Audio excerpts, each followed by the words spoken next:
he'll be back here. We'll be having dinner at Spurrier's one night and catching up. And I just really appreciate Jeffrey for the guy he is. He has a great joy.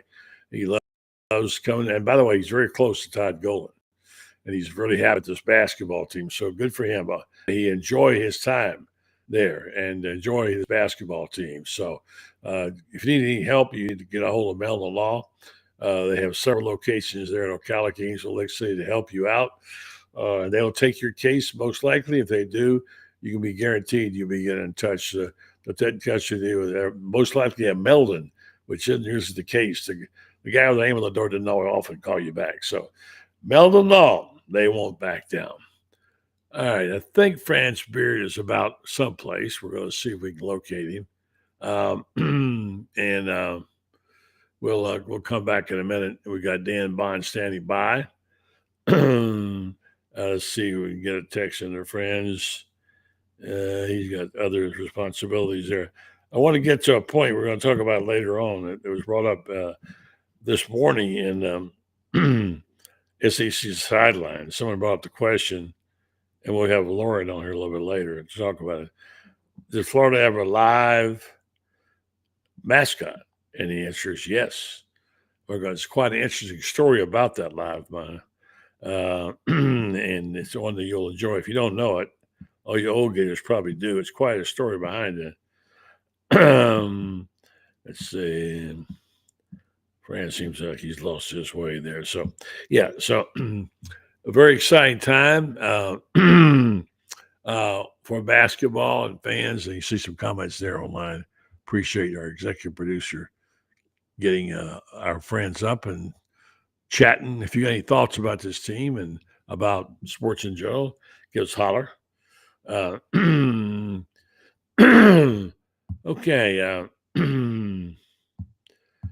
Let's while we're waiting for Franz, let me just catch up with you on quite a few items I got here today, and I'll tell you about them. I love the comment from one of Florida's basketball players, and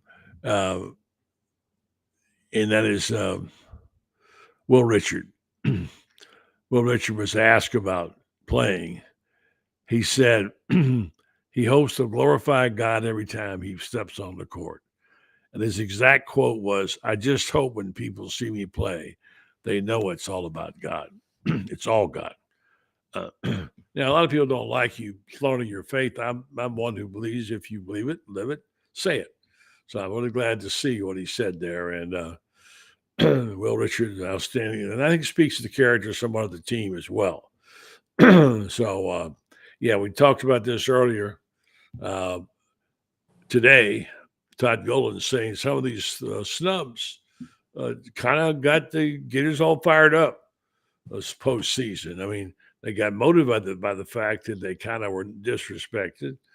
And he said that things like some of his best players not getting on the all defensive team, et cetera, et cetera. So they are watching it very close. Don't think they don't notice. They do notice, and they can use that. Also, a very interesting story, and I'll get Franz on here, about Dan Mullen. I don't think I've ever seen this kind of thing before. Dan Mullen is on a 5-year contract, but may not get paid all 5 years. And he knows it and apparently has agreed with it. That's really interesting. So let's see who we can rouse out up here. Let's see. Franz should be around here now. Hold on. For some reason, he's lurking in the shadows tonight again. Oh, there he is right there. What's up, Francis?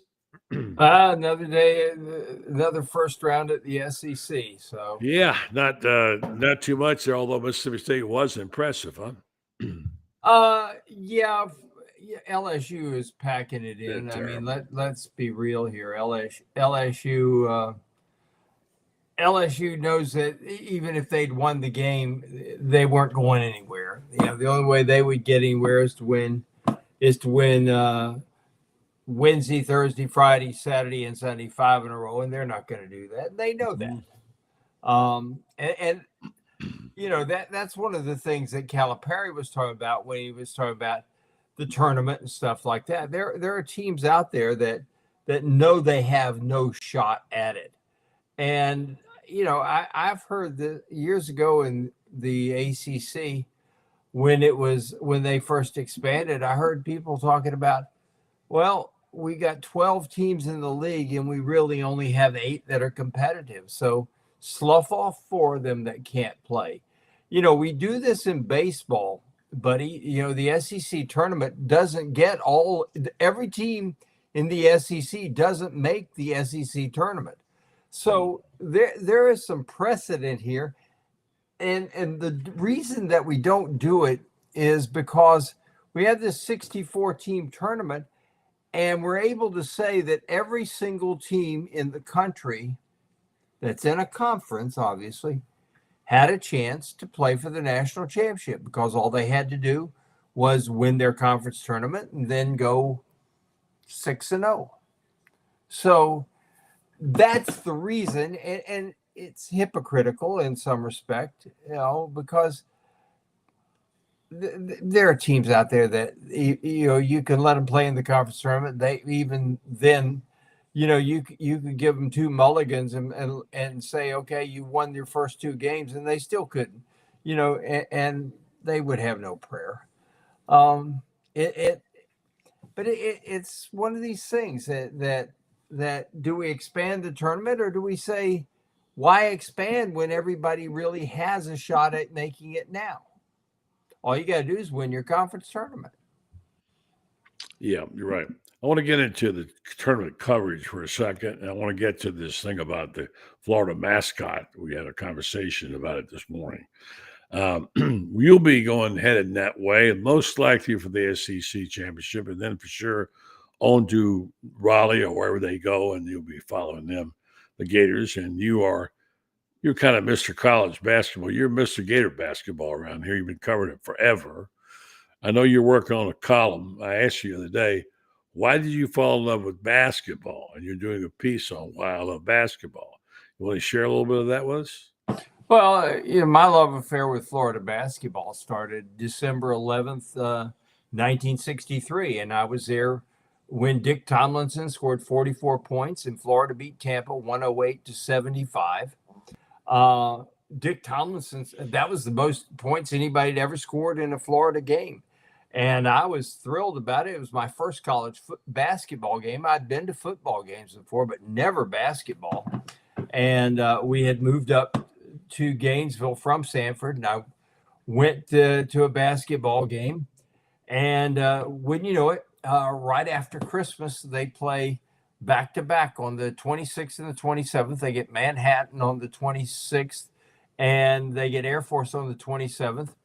I came there. I had Christmas money, so I'm going to see my second college basketball game, and I'm at the very end of the line. I'm a 12-year-old kid, and who comes walking in Old Alligator Alley but Dick Tomlinson? Well, I, being the 12-year-old starry-eyed kid who had just seen, what I thought was the greatest thing, basketball game in history, I didn't realize it. Tampa went 2-24 that year. They were just absolutely terrible. And I went over there to say, wow, I saw you. And Dick Tomlinson, was, he was so kind to indulge me while I had a little bit while I went through some adulation. And he said, you got a ticket? And I said, I'm here to buy one. He said, come with me, kid. And he walked me through. We walked by the ticket. There's the guy collecting tickets. And he says, he's with me. Holy cow. Dick Tomlinson, who had scored 44 points, takes me through there. Now I don't have to spend the money for the ticket. I got money for 2 drinks and 2 hot dogs. And I came back the next night. Of course, he wasn't there to pull me through the next night, but I'd saved the money. I didn't drink the 2 drinks, and I didn't have the 2 hot dogs. I saved the money so that I had a ticket and the drink and the hot dog the next night when they beat Air Force. They beat Manhattan that night.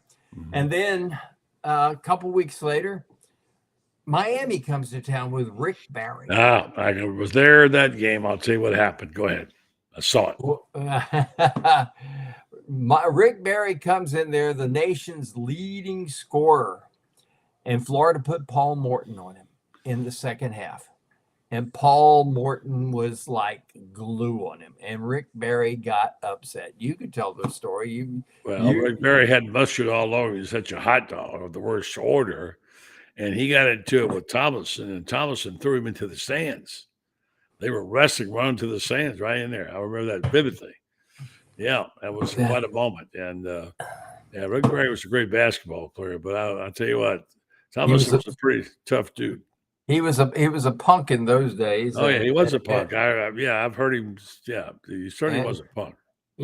It's so interesting how all my basketball love has tied in with the Gators, because okay, let's first off set one thing straight. If you never saw a game at Alligator Alley, the benches were on opposite ends originally. Now in the 70s they moved into the sideline, but originally in the 60s they were one. The Gators were at one end and the other team was at the other. And right over where the Gators were, the bench was this overhang, and Otis Boggs called the play-by-play up there. But it was so close that if you're listening on the radio at home, you picked up some words that you probably never knew were in your vocabulary or had never used in your vocabulary before, because Norm Sloan, let's just say he had a little bit of colorful language, shall we say. He had a foul mouth. He had a foul mouth, that's for sure. Yeah, he did. But that season also, we had people lived up the street from us. He was a retired Army colonel, and he had two sons, Richard and Max Alley, both of them in grad school at the University of Florida. And Richard had found a love interest at the Baptist Student Center, so he gave Max his ticket. And Max came down the street, picked me up, and I was at most home games that year. And we sat right down on the first row, because those were bleachers, and we sat there on the first row. And I had watched how people with scorebooks. So I got my own notepad. I didn't know that these things already had lines in them and everything. I just saw them doing this and keeping up. And I could read a box. Lauren. Hey, sorry.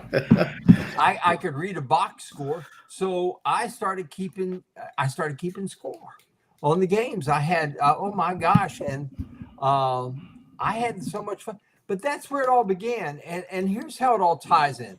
Rick Barry that night, his son Canyon ends up playing for the Gators. When I'm a senior in high school, when I'm in Mississippi, prior to that, I go to the LSU basketball camp with one Pete Maravich. Press Maravich had become the basketball coach at LSU.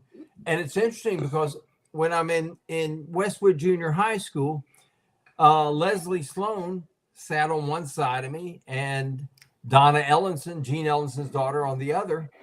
Well, it turns out that Coach Sloan ends up going to North Carolina State because Press Maravich goes to LSU. And Coach Sloan did not want to leave Florida. And he sits there. He was offered $22,000 to take the North Carolina State job, which was more money than Ray Graves was making as the head coach and athletic director at the time. Coach Graves was making $21,000, and Norm says, "If you'll just give me new carpet in my office, I'll stay here." And he wanted to stay because Florida would have the tallest team in the country the next year. And Coach Graves says, "I think you ought to take that job there." In other words, he shoved him out the door, and they named Tommy Bartlett. But Coach Sloan goes up there. Press Maravich goes to LSU. He has a basketball camp. We get exiled to Mississippi. I go to the LSU basketball camp. And watch Pete Maravich taking the ball in each hand. He's dribbling it, and it's going between the legs and everything like this. And all of a sudden, boom, he's got two of them up there, flips them over his head, catches the ball still spinning, and all of a sudden the ball's back between his legs. He's dribbling. Amazing. Well, I'd never seen anything like that in my No. life. I saw it playing Alec, by the way, too, as well. So then later on, we moved back here to Florida, and here comes LSU. Maravich scores 50 in a game against the Gators, and as Mike McGinnis will tell you, he gets the steal, goes in, ball never touches his left hand, off the dribble. The ball is spinning on his finger, and he's up in the air like this, and he flipped it up, and he headed it in for 2 of his points in that game. Later in the game, he makes he goes behind the back and through his legs, through a Florida defender's legs to Al Sanders for a perfect bounce pass for a layup. Yeah. So throughout it all, I've just had some great things. I'm sorry to cut you off, but we got time limits here, and I got to get to this guy, and I got Dan Bond standing by. But I want to get you both on this while I talk about Titan MRI. I want you to talk about the basketball team and the fact that there was, in fact, a live mascot, which Lauren talked about this morning, the SEC sidelines, and I'll let France tell the story. It's quite a story. Stand by when we tell you about that. And I'll tell you about Titan MRI and Imaging. Now, Titan MRI Imaging is called Acquired High Field MRI. Joe Coloria started High Field MRI in 1997. Now he's back. Titan MRI and Imaging has 3 locations, 2 in Gainesville, with Park Avenue location now in Millennium Center also. 1 in Lake City, serving all of Columbia County and Valdosta, Georgia. Titan MRI and Imaging offers the same great customer service. They now accept insurance through their convenient self-pay options and pay options. They offer MRIs, CT scans, X-rays, ultrasounds. Check them out. Titan MRI and Imaging will take care of your needs right there in North Florida. All right, guys, there was a conversation this morning, and someone asked this question. I realize only the old guys can figure this out because they've been here a long time. And the question was asked, did Florida ever have a live mascot? And boy, did they ever. France, say good evening to Lauren and tell him the story of Albert the alligator. Well, we had an alligator, and over by the Century Tower, we had a pond with a cage around it, and we had a live alligator in there. And a couple of our running backs, let's just say, the rumor has it that they had consumed an adult beverage or 2 or 3 or 4, maybe even 5 or 6, would you say, buddy? They were drunk. Yes. Okay. There we are. I'm trying to be politically correct here, and good old Bud Light just boom, smashed it. Anyway, they climbed over the fence with an axe, and they cut the tail off. Or tried to cut the tail. They wounded it. They had to end up taking the tail off the alligator because they had cut the alligator so bad.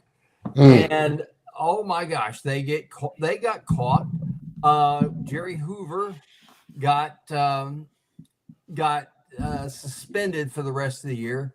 Dick Skelly, who ended up playing for the New York Giants, who was considered our most talented back, and a lot of people said was the most talented back we'd had since the 40s when we had Caceres in the 50s. Yeah, when we had Caceres, and before that we had guy who was the number 1 draft pick in the entire NFL draft, who was a running back here.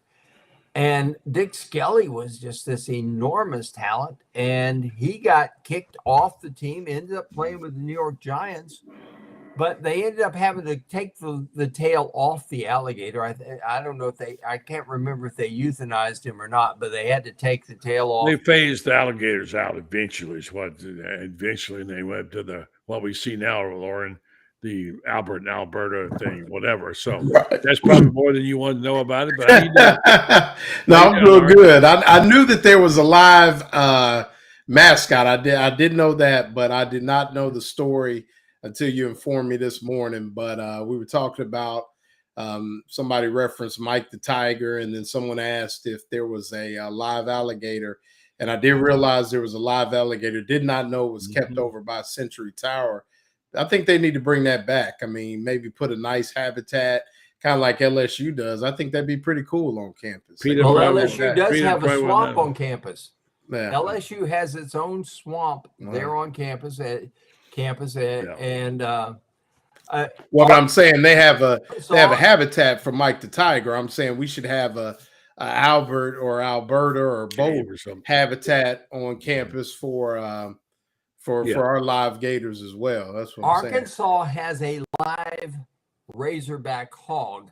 Mhm. And I don't know, buddy, if you remember when we were out there, I guess it was in 2008, the game after the Tebow Promise, and we're standing out there and said that the hog weighed about pounds.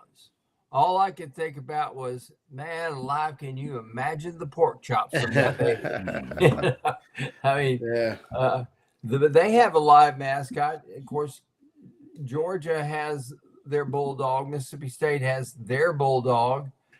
Texas has Bevo. I don't know. Can anybody figure out what an Aggie is? It's a Cocker Spaniel, I guess, or whatever that is. What is Dan that? Jenkins would say it's a deranged Texan. Yeah.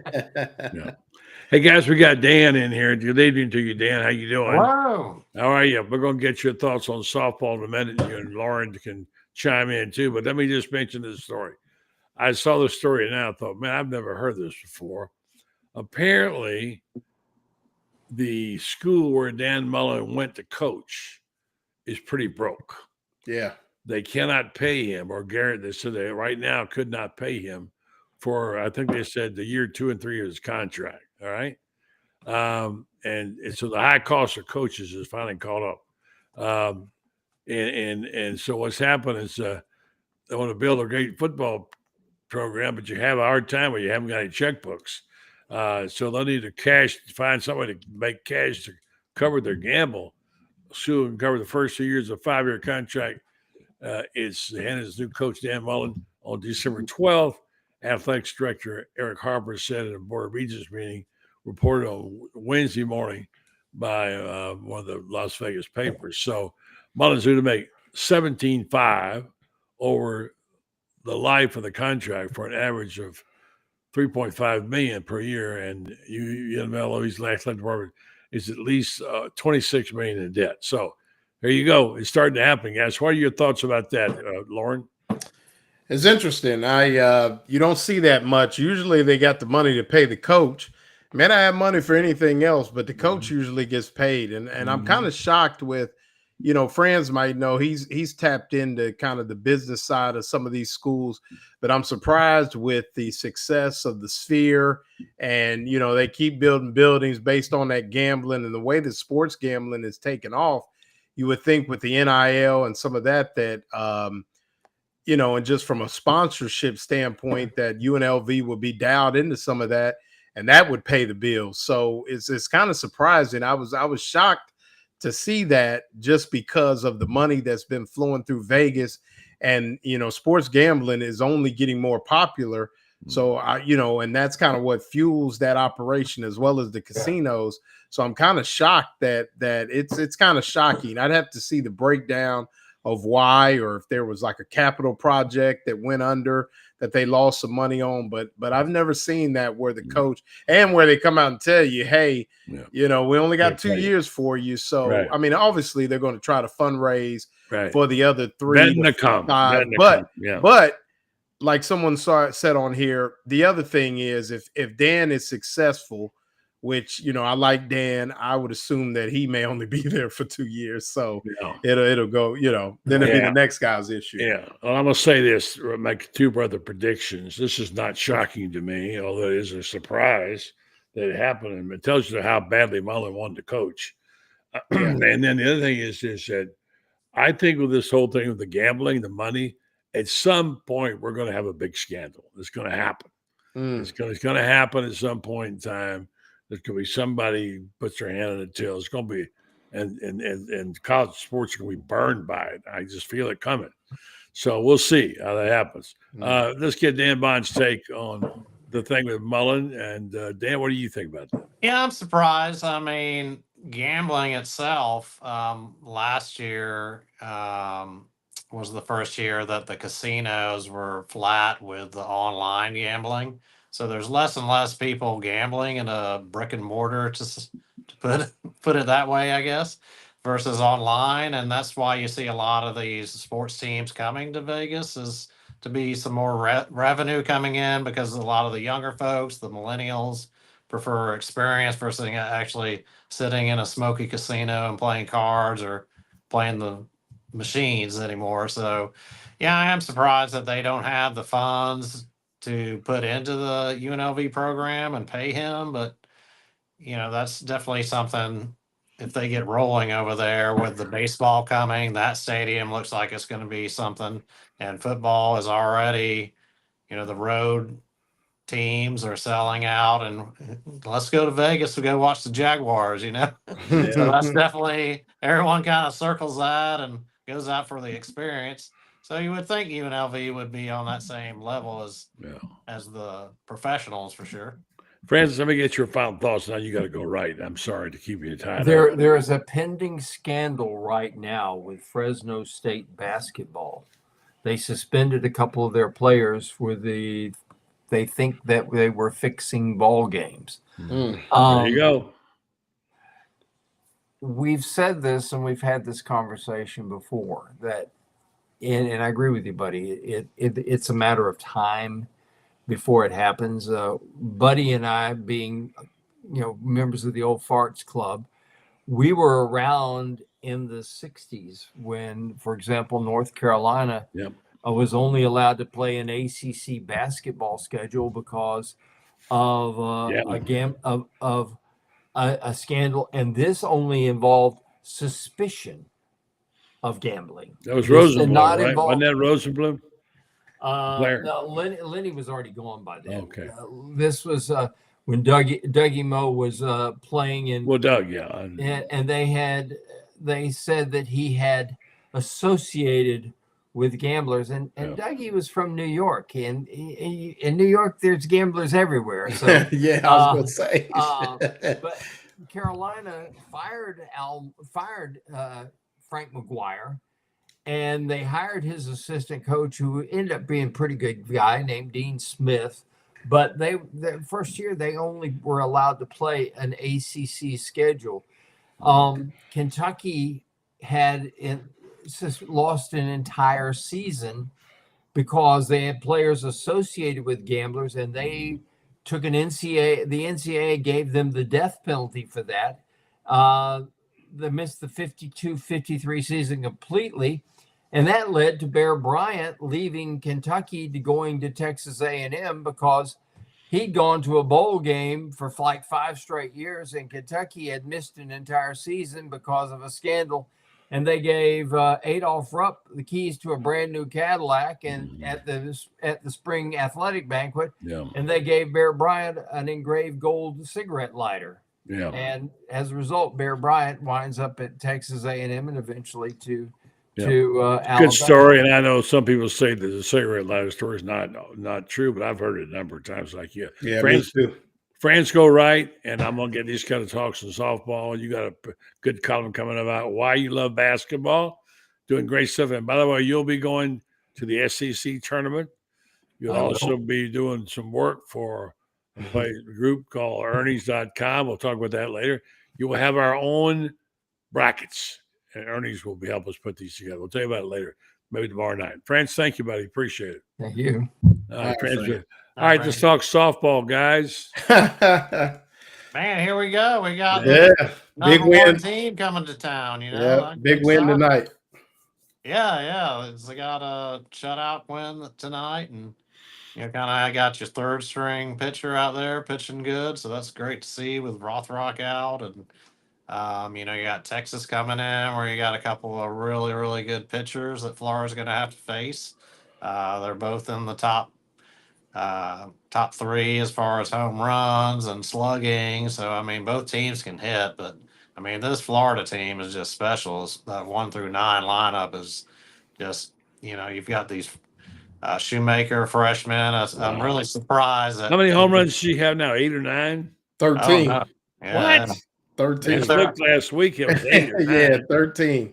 yeah they're up to like after today about 58 home runs, 57 home Yeah, they runs. hit 2 more today. Yeah, Jossie 2 more Erickson today. and Kendra Falvey both had homers. And you were out there, Lauren, right? Yes, sir. Yeah, I was out there. They threw Kara Hammock, who's the 3-4 kind of pitcher. I think they want to try to kind of work her into a closing role.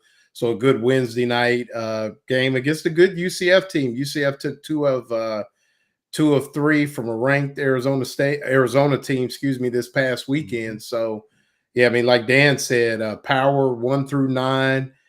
They all can hit. They run well. They field the ball well. I think the biggest, and a lot of people don't talk about, is the resurgence of Mia Williams, who came in with a lot of fanfare. Famous name, obviously, the daughter of Jason Williams, and hitting extremely well. Already has more hits this year than she had all of last year. Yeah, you So got all those All-Americans came back, and this yeah, season, kind of some of the new girls and the ones from last year have really stepped up, which is great yeah. to see. So Yeah, yeah, yeah, man. I think like Dan said, I think we're kind of. I mean, it's going to be a good series. I think people that Florida, obviously, basketball is huge right now. Spring football going on, but I mean, we all know this, buddy. Tim Walton continues to put quality softball teams out there year after year. And, if you want to, baseball's out of town. And if you want to get some sun, it's going to be a nice weekend this weekend in Gainesville. So, go out and definitely watch 2 of the top teams in America. Yeah, for sure. All right, Lauren, let you get out of here. You've been on Do Nothing at shows for solid amount of ball to ball. Every show I turn on, you're on it. Great job. Man, well, thank Getting you awfully guys. good at this. I'm getting a little worried. Oh the coach is no! everywhere for Nobody can beat the master. No, That's I just don't know. you're like Yoda, man. You're just sitting Yeah, over it, and I hear you. all us Jedi just down here, kind of Guys like you, I got to going worry to- about. I mean, No, not me. yeah, great job, Lauren. Appreciate it, All buddy. right, thanks a lot, Thank guys. you Good very seeing you, much. Dan. I'll holler at you, bro. Thanks. Are you coming in this weekend? See you in Gainesville. I'll be there for all 3 games. Oh man, you didn't holler at your boy. You Yeah, I'm working on it. All right, man. I got a lot of plates spinning right now. Yeah. Well, make sure you holler at Mrs. Walton, because she definitely wants you to reach out to her. I talked to her last week, so make sure you reach out. Yeah, I talked to her this Okay, week, so I good. ended up seeing her Saturday. Okay, good. All right, Dan. Thank you, buddy. And, Okay. I mean, Dan, you stand by. Lauren, thank you. I'll talk to you tomorrow. All right, so let's talk a little bit of the remaining minutes about the gymnastics team. It's really kind of hard to figure. They've had injuries, had a couple off meets. There's a lot of talent out there. They come in now at the postseason as a little bit of an underdog. Where do they stand? What they got to do? What they got to improve on? Oh yeah, I mean they are kind of rolling these last 2 meets. Yeah, last 2 meets they have been. Yeah, and Friday is the senior night, so you're gonna have to come out and say goodbye to Leanne Wong and company out there. You've got 7 ladies who are graduating with 29 All-American titles between all of them, 22 from Leanne. Yeah. But this team is doing well. I mean, they've had ups and downs, and the way the scoring works, that's why you kind of saw them jump up to number 3 when they got that last 198 at Alabama. They were able to drop one of those real bad scores and move up. And I mean, they're going for the senior class has had 4 straight finals for the the NCAA their tournament. So I mean, they definitely can get there. I mean, 198 with all the low scoring this year, to have 4 198s this year. I mean, you don't have another team that's done that. You've got Leanne Wong, who's number 2, barely behind number 1 for all around. So she just keeps on chugging and getting those 9.95s, and they're not giving out much 10s, but the Gators got some 10s. Selena Harris Miranda's right behind Leanne Wong in the all around, so she is somebody to come out and see.